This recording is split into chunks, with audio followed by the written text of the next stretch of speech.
The following Dharma talk, entitled An Appropriate Response, was given by Sharon Beckman-Brindley and Liz Reynolds for the Insight Meditation Community of Charlottesville in Charlottesville, Virginia. Chinese Master Yun Men was asked, "What is the work of the Buddha's whole life?" He replied, "An appropriate response."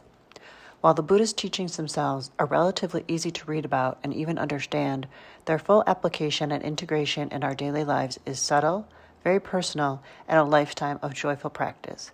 For our other offerings and information, visit our website at www.imeditation.org. So, welcome back, everybody. Thank you, Liz.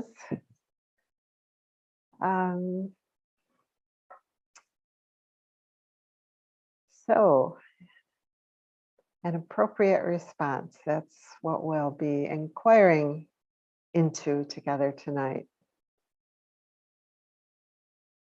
You saw in the description the quote from a Chinese master, Yun Men. He says, "What is the work of the Buddha's whole life?" Somebody asked him. And Yun Men replied, "An appropriate response." Liz guided us beautifully through that inquiry there with respect to our own being here tonight, and we'll be contemplating that a little bit in the talk together. We were inspired together by the wisdom and the really wholesome inquiry in our community's responses to the recent surveys. And one theme that emerged in those surveys was some interest in advanced practice.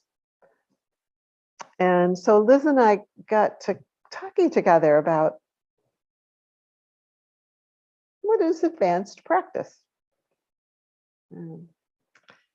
And so we thought we'd offer a few thoughts tonight.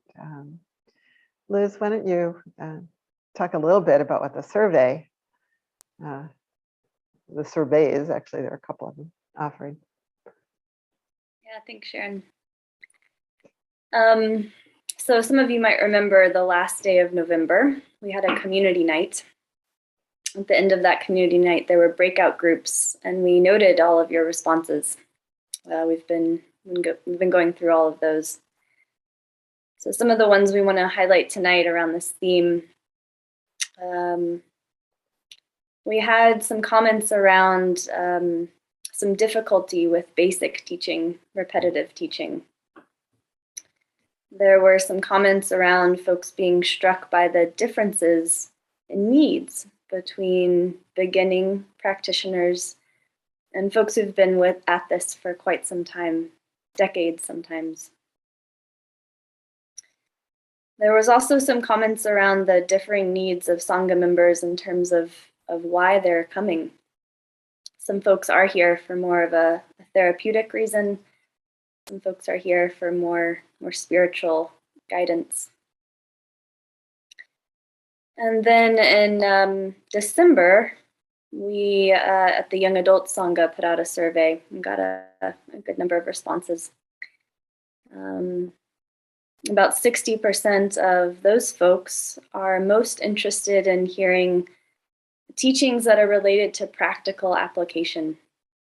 How does Buddhism help us respond to racism, climate destruction, and inequity on multiple fronts?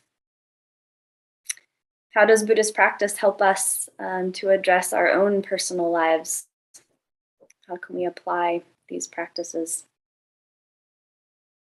And there was also a strong desire among both survey pools for building community and connection around spiritual practice. How do we deepen our practice in order to strengthen our response to the challenges of this larger world? So recognizing that a range of folks come to IMCC for a wide range of reasons. Some of us are here to find support for anxiety or depression or addiction or grief. Some of us are here to deepen our familiarity with Buddhist practice or to just find some friendship, some belonging. And there are as many variants of spiritual practice as there are beings under the sun. So yeah, Sharon and I are moving into this contemplation. What constitutes spiritual practice? What is a beginning practice? What is an advanced practice? And what does it mean to deepen any practice, no matter where we are? Thanks, Sharon. Thank you. As Liz and I talked, we really bow to the goodness of those questions. Pause here for a moment to really appreciate the goodness of those inquiries. How do we deepen our practice, really, is the question, which in terms of our Buddhist teachings means, how do I deepen my own personal capacity to heal, strengthen, calm this heart and mind, releasing stress and suffering, coming to rest more deeply in the Dhamma, the way things actually are. So Liz has mentioned in a couple of ways. On the one hand, these are shared questions. How do I advance my practice? Which we take to mean, how do I deepen my practice? And also very intimate and personal, because we're all very different.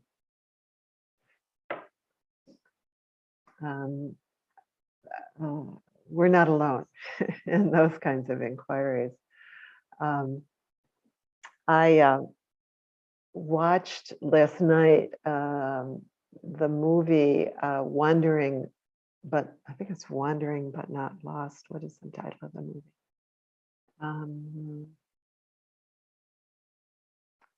Anyway, it's the movie on Mingyur Rinpoche's wandering, 4.5 year wandering. And I put in the chat, no, I didn't put in the chat. I put it in my thing, and now I will put it in the chat. Wait a minute, wait, why is it not going? There we go.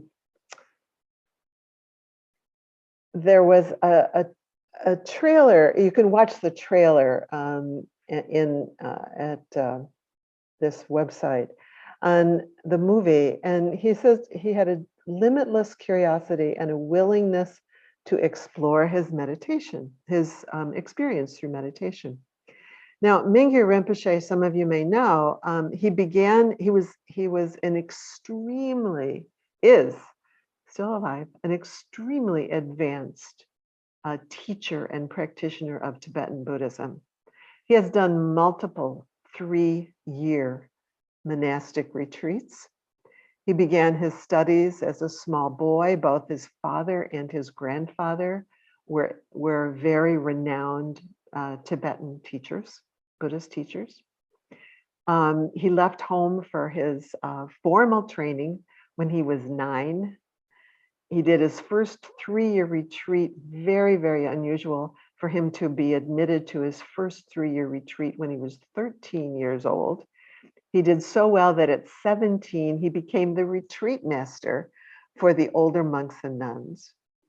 He became the abbot of 3 monasteries, and then also overseeing centers on 5 continents, participating extensively in Western research on meditation, and teaching internationally to thousands.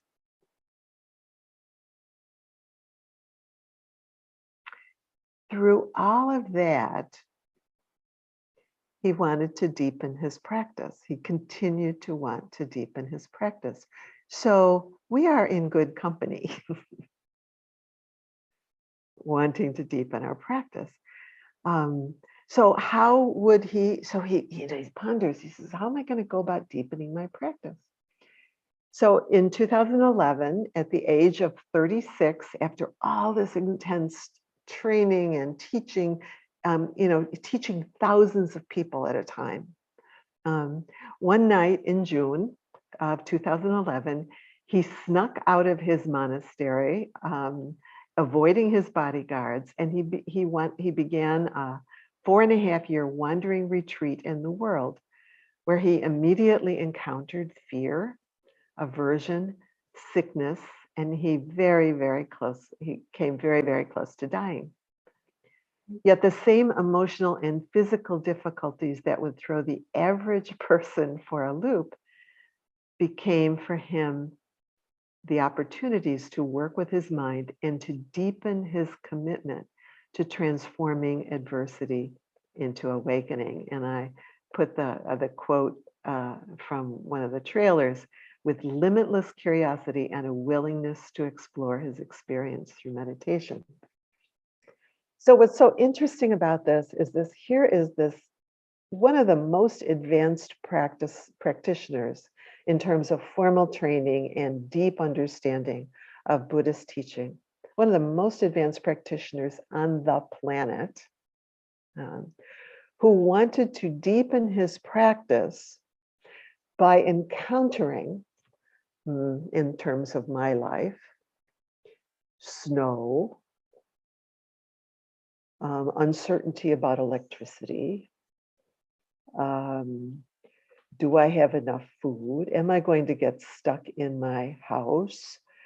Just all of these uncertainties of just simple, ordinary daily life. That was his approach to deepening his practice. He felt that he was too sheltered in the monastic community. When he would go and teach, he would stay in 4-star hotels, and he would have attendance, and he would have great food, and people would, he had bodyguards, and he had all this great stuff. But he wanted to encounter exactly the sorts of experiences that we have encountered this week. That was his way of deepening his practice. And that, by the way, includes some of the really painful experiences, the news, the hostage taking in the Jewish temple, all of these really painful experiences that he encountered. And so the movie is worth a watch. It's really delicious, and it chronicles, not quite as deeply as the book does. It doesn't. His book really chronicles his near-death experience much more deeply, but the movie chronicles his whole 4.5 years. It's really quite lovely. But so his attempt to deepen his practice is to engage with the world. And part of our inspiration also was Jean's offering last week, which to me was such an invitation to deepen our practice, that she didn't talk about aversion as some kind of abstract concept, but she brought me right into what it's like for me to clean the litter box. Cleaning litter box meditation practice as a deep practice of inquiring into aversion, much like Mingyur Rinpoche did when he left his monastery. So Jean, in her teaching, invited me to notice the edge, notice the direct experience of aversion and my subtle turning away, the pushing away, the mental complaint, the proliferating mind of stories that accompanied that unpleasant task.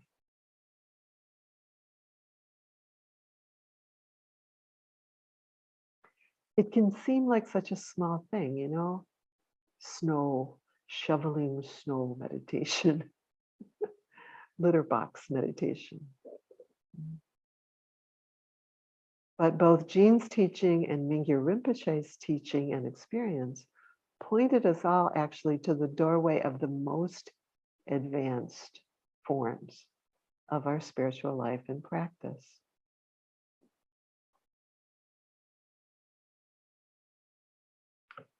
This is from Ajahn Suchito. He says, the main issue for the mind is how it relates to what happens. We look into the mind as whatever is happening, a moment at a time. I love this part, with the intention to gentle it out of the hold of aversion, depression, and anxiety. So remembering our intention, remembering our goal, happiness, freedom from suffering, and the incredible goodness of that longing for happiness and freedom from suffering. And our practice is looking into the mind a moment at a time with the intention to gentle it out of the hold of aversion, depression, and anxiety. So take a moment and just pause. You're here tonight because you have that longing. You're here tonight because you had some interest, perhaps, in the topic. See if you can just touch into the longing for a deeper practice, a deeper encounter, if you will, with freedom from suffering.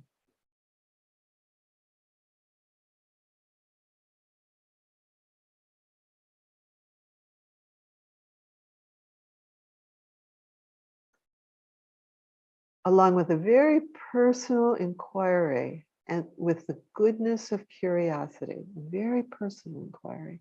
How do I, as a beginner in this moment, I'm always a beginner, develop a deeper spiritual practice? What does it even mean to have a spiritual practice? And how do I deepen it?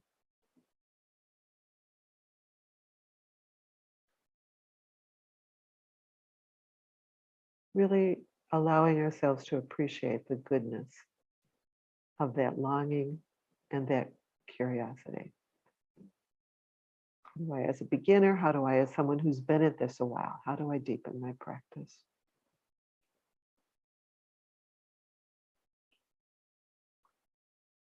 Ajahn Suchito says it invites a close examination of the mind.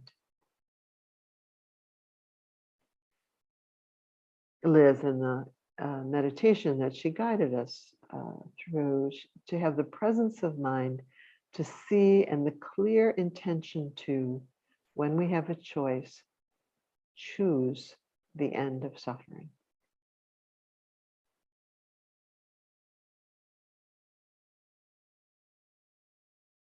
So there's two aspects, as we talked about it, two aspects and lenses through which we wanted to look at our offering tonight.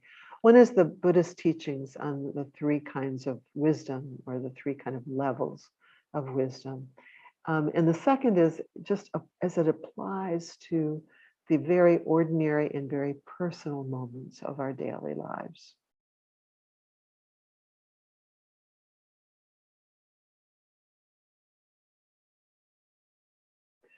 As we talked about it together, we realized that we were getting a little squirrely and a little uncomfortable, actually, even with the term advanced practice. Because we can imagine that advanced practice is some kind of personal hierarchy or some accumulation of stuff somehow, some accumulation of, I don't know, in Mingyur Rinpoche's case, it's like, well, how many 3-year retreats have you done? Or how many minutes of meditation? I've actually forgotten. When Liz and I were talking, I actually calculated out how many minutes of meditation I had done over the years. It was a couple, it's like, so if I've done more than you, then I have a more advanced practice, right? No, it has nothing to do with it. So we thought, we realized that we were getting a little uncomfortable even with the term advanced practice and prefer the term dedicated practice. You know, how does one continue to deepen our dedication to the practice, one that includes not just exalted teachings in sacred temples, but litter boxes, and in Liz's case, feeding the chickens on a cold winter day. As always, the Buddha used many metaphors, and one of them that I really like is in the Sutta, S-U-D-A. It's in the chat there if you want to find it. The Sutta Sutta, where the Buddha likens wholesome practice to a cook who is cooking for his master. And he says an unskillful cook is one who doesn't pay attention to what his master likes. You know, what food does he eat? What food does he slurp up? And what food does he sort of leave? And so he's not paying attention. This is the unskillful cook isn't really paying attention. And the skillful cook really looks and watches. What does he like? What's nourishing for him? And makes more of that. So he talks about the wise, competent, skillful cook takes note of his own master. And again, that's what Liz guided us with in the meditation. She invites us to take note of where we are and what's needed. How is this working? This is Ajahn Suchito again. The vision of Dhamma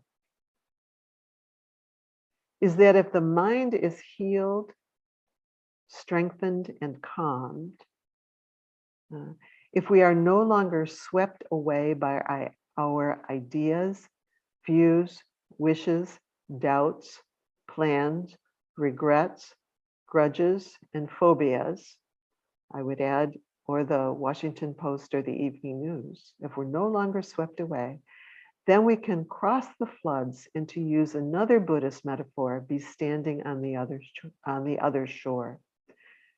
Whatever the analogy, such transcendence means that we are neither generating stress nor caught in stressful consequences.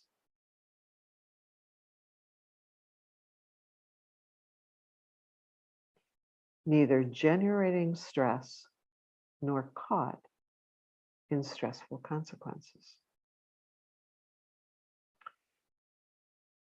So you've heard us talk before about the three kinds of practice to achieve that goal.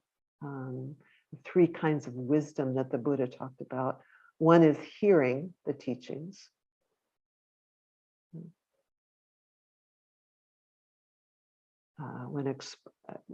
When we're kind of hear it, initially one brings the topic to mind. We study, we listen to Dharma talks. It's useful. It's valuable to study the teachings, and that's certainly what Mingyur Rinpoche did all those many years of his formal training. It means that the teachings get built in as a frame of reference when other values such as fun or convenience or personal style or worldly performance and success or failure can be taking over the mind. So we study. Important. Learn things. Learn the Dhamma. Learn the teachings.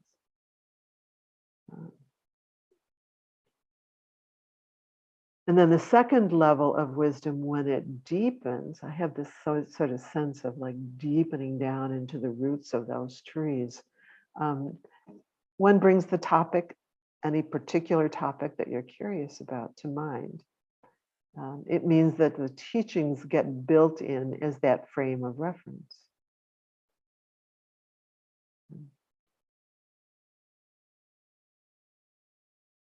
even more deeply. How does this work in my life? How does this work? Jean did such a beautiful job of it last week in terms of aversion, bringing, okay, so there's the teaching on aversion and releasing aversion. And so, I go to clean the litter box and it's like, okay, where's aversion? What is it like in my body and mind? And then is there something I could do to gentle myself a little bit out of this aversion? It's exactly what Jean was teaching last week. And then the third stage that the Buddha taught is direct experience, contemplation, the completion of it. When you know the fullness, when you know that the fullness of that teaching will take you through any obstacle. You can give up your life for it. You realize, why not? Life is going to end anyway. Why not establish the mind in a position of strength while there is time? Mingyur Rinpoche, when he almost immediately, one of the very first things that happened to him is he got dysentery. And he actually was going through, he was going through the stages of dying. And it's a beautiful example of someone who could take the teachings and work with them through any obstacle. It's worth reading in his book. The book is more detailed about it than the movie, but the movie references it as well. And it tells you also how he was rescued by a kind person who saw that he was sick and took him to the hospital. So 3 levels of wisdom that the Buddha taught. The first involves just conceptual learning. The second involves some reflection, okay, well, what does this mean? And then the third involves really paying attention when I'm cleaning the litter box or shoveling snow. Or in my case, some of you know I was unable to come 2 weeks ago because I had lost electricity. And I saw that as the new snowstorm was coming, my mind was really getting pretty agitated about whether or not it was going to happen again, or it was going to be worse. And so okay, the mind was really working. And it was such a lovely teaching to be preparing this talk, because I was able to kind of just sit with watching all of that happen for that. I guess it was Sunday. That was the day that was most difficult for me.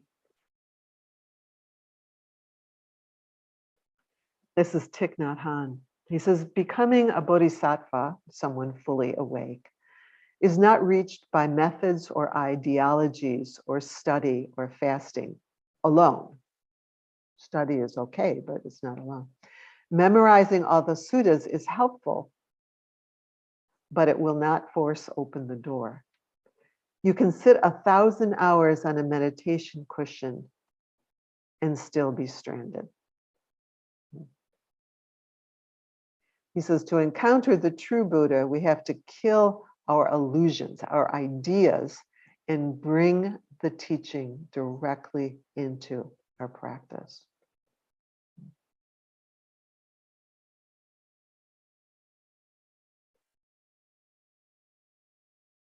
Here's another quote from, it was in, I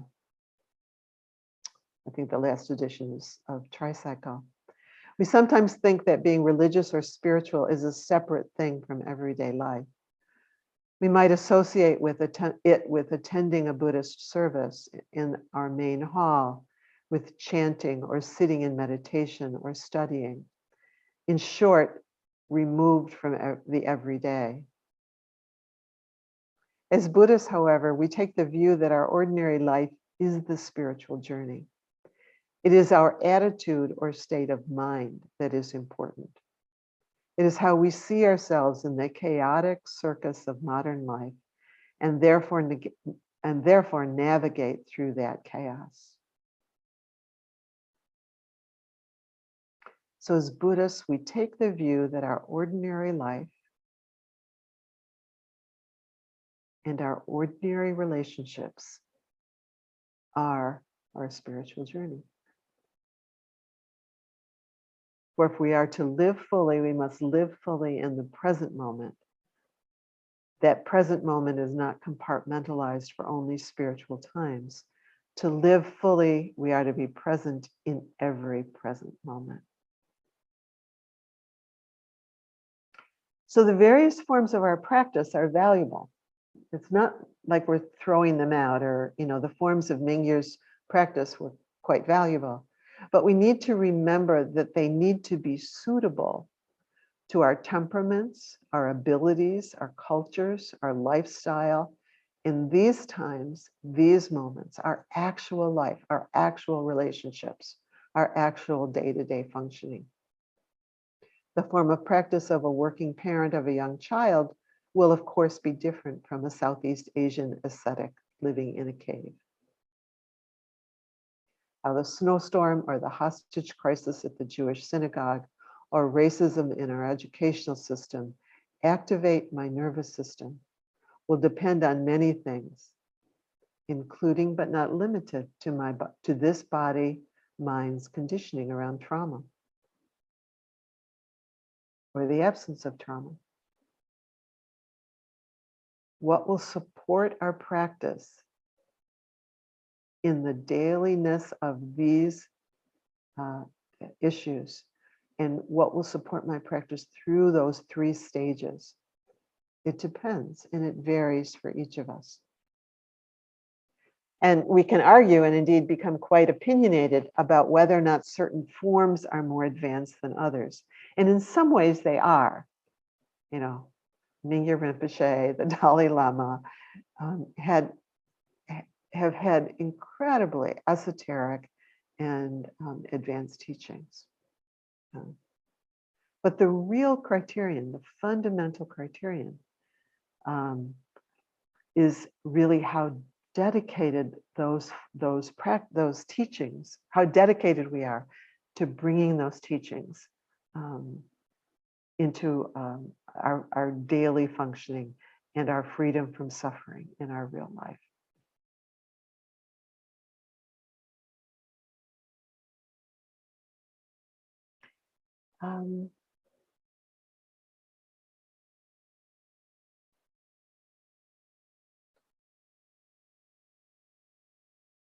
So we're invited into curiosity. How does this work for me? We don't have time. I'm not gonna tell the story about Jane Goodall, but there's a lovely interview and I've given you the reference to it,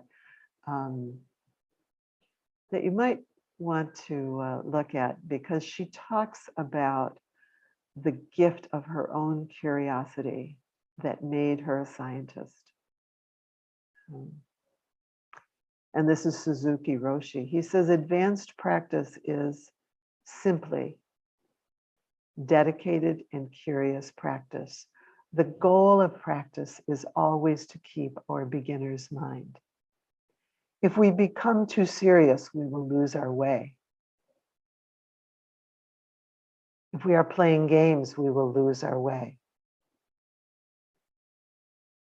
Little by little, with patience and endurance, we must find the way for ourselves, find out how to live with ourselves and with each other.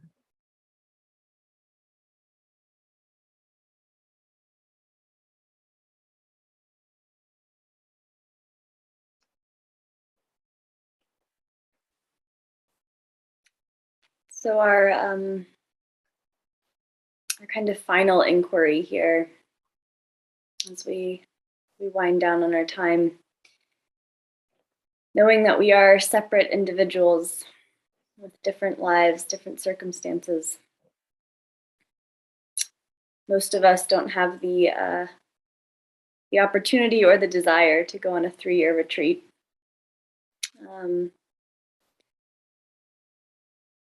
But what is your intention for your spiritual practice?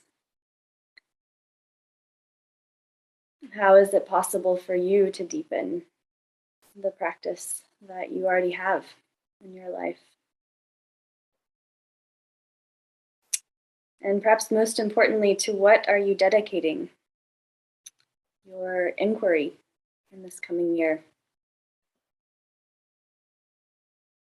Some setting of intention and awareness around inquiry and a desire to continue on the spiritual path together and individually here.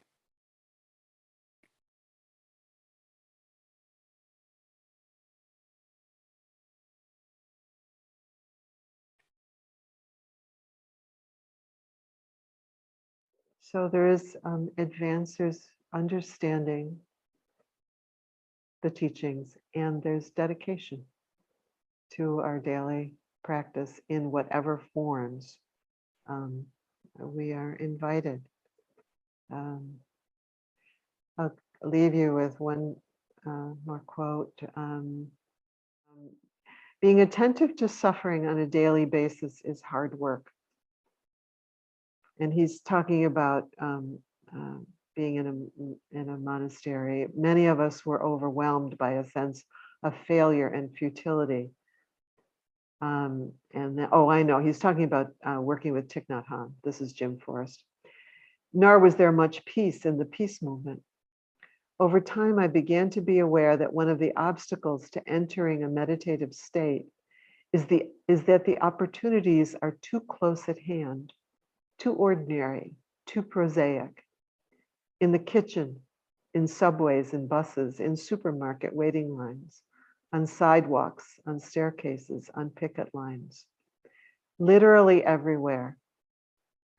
I came to think of mindful breathing and mindful presence as being a kind of secret, like a mystery novelist's idea of hiding diamonds in a goldfish bowl, put in plain view, hard to see because they are right out in the open. And then Mariana Kaplan says, rather than holding on to an imagined concept of enlightenment as a product that can be attained, it may be more helpful to consider spiritual awakening as dedication to an endless process of progressively deeper levels of integration. So may we find ways for our practice to lead us and all beings to less and less suffering. So, blessings.